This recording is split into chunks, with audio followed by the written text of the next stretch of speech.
El primer vampiro que vamos a analizar es Drácula, de Bram Stoker.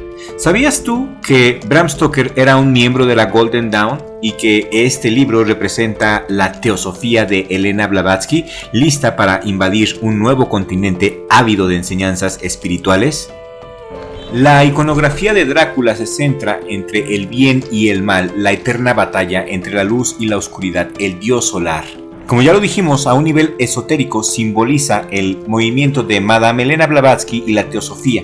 Blavatsky y Henry Steele Olcott establecieron un instituto llamado la Sociedad Teosófica. Blavatsky define la teosofía como un conocimiento religioso arcaico de diferentes doctrinas esotéricas. Blavatsky hizo una profunda investigación en diferentes áreas del esoterismo de las diferentes culturas de Egipto, Asiria, Caldea, Babilonia. Y todos estos años de investigación la llevaron a sacar su máximo trabajo, su doctrina secreta. Bram Stoker era seguidor de la teosofía y de esta doctrina secreta, mis amigos. El movimiento teosófico fue también muy satanizado por la iglesia cristiana, considerándola como demoníaca. Sus miembros eran percibidos como luciferinos adherentes al ocultismo. Bram Stoker mismo fue miembro de la Golden Dawn y estaba totalmente consciente de la teosofía de Blavatsky y todas sus arcanas filosofías. El vampirismo de Drácula también representa el miedo, especialmente a las enfermedades transmisibles por fluidos corporales, ya que Bram Stoker se rumoraba que sufría de sífilis, un dolor terrible en su pene, el cual lo contrajo de una prostituta. Fright Night es una película que no podía dejar de lado en este especial, mis amigos, ya que aquí nos especifican las reglas que de hecho vienen en los libros esotéricos más antiguos. Un vampiro no puede entrar a tu casa si tú no lo invitas, y en esta película de Fright Night se ve con claridad esa regla. ¿Has visto Fright Night? El director de este peliculón de 1985 es Tom Holland. Aquí en Fright Night, unos misteriosos vecinos se mudan a la casa de Arado, de donde vive el adolescente Charlie Brewster con su madre. Charlie sospecha que sus nuevos vecinos son vampiros y no mucho tiene que pasar para que nos demos cuenta de que está en lo correcto. El problema de Charlie es que nadie cree en los vampiros y en vez de ayuda recibe burlas. Charlie decide buscar la ayuda de Peter Vincent, ya que este es un cazador de vampiros, pero no es más que un personaje de películas. Peter Vincent también tiene aquí un sentido esotérico y representa la sabiduría hermética. Fright Night funciona como un tipo de homenaje a las películas de vampiros clásicos. Y ahora vamos a ver un poco más de cerca Fright Night. En este filme de 1985, Fright Night, el vampiro Jerry Dandridge, protagonizado por Chris Sarandon, no puede entrar a la casa de Charlie Brewster hasta que es invitado por la mamá de Charlie, Judy Brewster, quien realmente le dio todo el permiso legal para hacer su voluntad. Vaya, pero si para vampiros fregones hablamos, está Bela Lugosi. Este vampiro es mi favorito, el más estereotipado de Hollywood. Este es el arqueotipo perfecto de lo que tiene que ser un vampiro convencional que venda y que convenza a la audiencia. Esto, mis amigos, es un vampiro. Si tienes la oportunidad de ver Drácula con Bela Lugosi, vela, no te vas a arrepentir. Más que sabido, mis amigos, que Bela Lugosi era miembro de la Golden Dawn y era miembro activo de la francmasonería. Definitivamente estos temas, el esoterismo y la masonería, van de la mano. Dime, ¿tú qué opinas? ¿Has visto esta película? ¿Te gusta el Drácula de Bela Lugosi? ¿Cuál de los Dráculas, cuál de los vampiros que hemos visto hasta ahorita te ha gustado más? Porque todavía tenemos uno muy bueno y ese es Nosferatu. Si te está gustando este videoprograma, regálame un like, y si no te has suscrito al canal, ¿qué pasó? Suscríbete al canal, toca la campanita y activa todas las notificaciones para que YouTube te avise cuando vamos a sacar nuevo video. Continuamos. Nosferatu es una película muda alemana de 1922, dirigida por Friedrich Wilhelm Murnau. Se trata de la primera película relacionada con la novela de Bram Stoker, Drácula. Inicialmente no fue aceptada por la viuda de Bram Stoker, que abrió una demanda, pero pronto se convirtió en una película de culto. Superficialmente, Nosferatu es una narración simple parecida a un cuento popular que avanza linealmente hacia un final de consecuencias inevitables. El cronista relata de cómo llegó la peste a la ciudad portuaria de Wisborne en 1838. El agente inmobiliario Knock recibe un pedido del conde Orlok, el conde Orlok de Transilvania, para que le busque una casa en Wisborne. Knock, aparentemente encantado con la solicitud del conde, encomienda a su joven socio, Thomas Hutler, la tarea de contactarle viajando a los Cárpatos para ofrecerle la casa en ruinas frente al apartamento de los Hutler. Thomas está lleno de energía y se alegra de poder emprender el viaje. Su joven esposa Ellen, sin embargo, reacciona con preocupación y aprensión a sus planes. Thomas la deja al cuidado de un amigo y se pone en marcha. En el camino se detiene en una posada y aparentemente los lugareños le tienen mucho miedo a Orlok y conminan enfáticamente al joven a que no continúe el viaje, muy parecido a la de Drácula. Thomas se había llevado como lectura de viaje el libro de los vampiros, un compendio sobre chupasangres que le debería haber sensibilizado con respecto al tema. Ignora, sin embargo, todas las advertencias y amonestaciones y continúa el viaje. Le vale. Cuando sus atemorizados guías lo dejan finalmente en un puente antes del último ascenso al castillo, Thomas tiene que viajar el viaje solo. Thomas tiene que continuar el viaje solo. A pocos kilómetros de su destino, el carruaje siniestro del conde lo recoge en un bosque oscuro y lo lleva al lúgubre castillo de Orlok. Al llegar al patio no se ve nadie y Thomas se pregunta dónde están todos los sirvientes, pero luego es recibido personalmente por el señor del castillo, sí, el conde Orlok.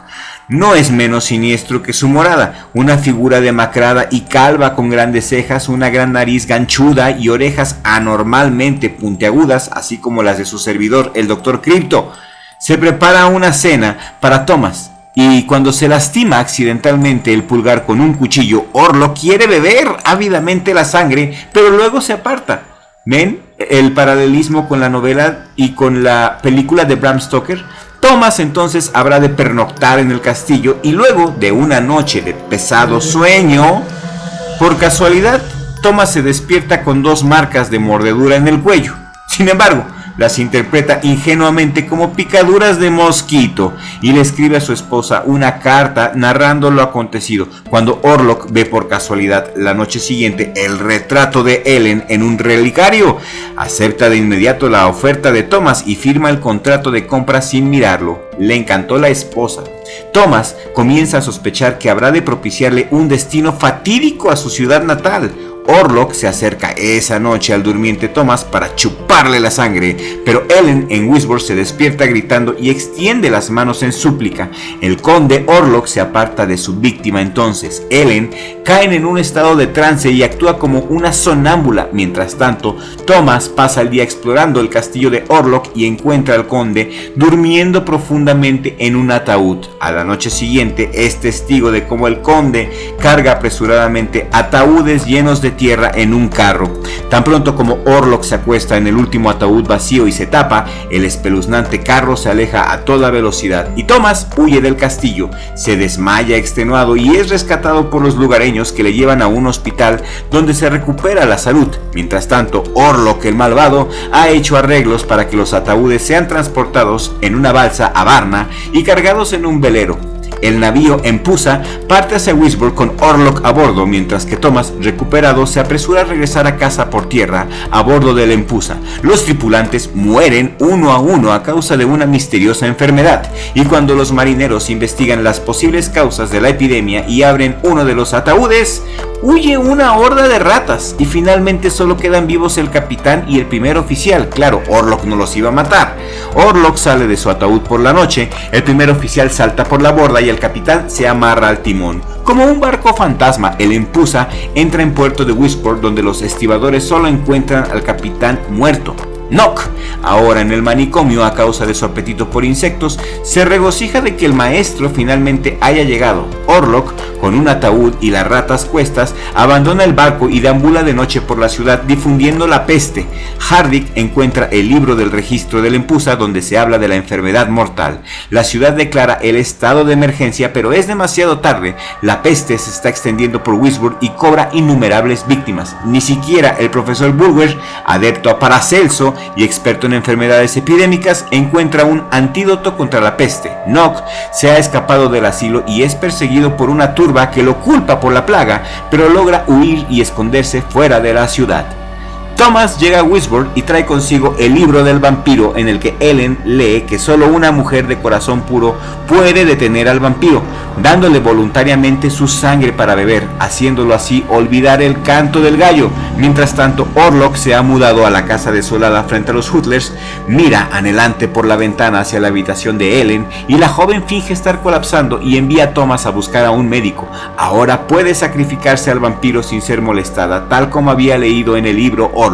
Sin sospecharlo, cree que sus deseos serán realidad. Se cuela en su habitación y se acerca a Ellen para beber su sangre. Mientras se satisface con ella, oye de improviso el primer canto del gallo. Se ha olvidado del paso del tiempo, ya amanece y con el primer rayo del sol, el vampiro se convierte en humo.